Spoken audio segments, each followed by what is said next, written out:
1980 সালে আজকের দিনে স্লাভিক ভাষায় বাইবেল প্রকাশিত হয়।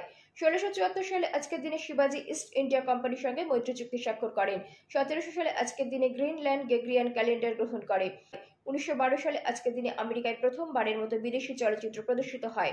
1920 সালে আজকের দিনে কাজী নজরুল ইসলাম ও কমরেড মুজফ্ফর আহমেদের যুগ্ম সম্পাদনায় নবযুগ পত্রিকা প্রকাশিত হয়।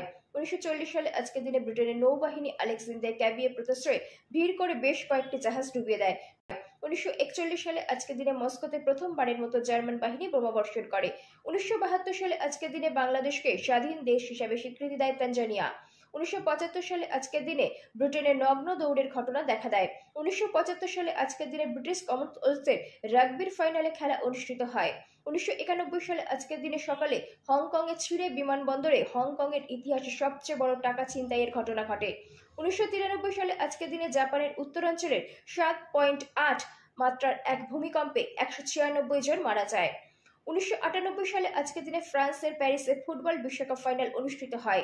সেই খেলায় ফ্রান্স ব্রাজিলকে 3-0 গোলে পরাজিত করে প্রথমবারের মতো বিশ্বকাপ জয় করে। ম্যাচটি সারা বিশ্বে 1700 কোটি লোক প্রত্যক্ষ করে।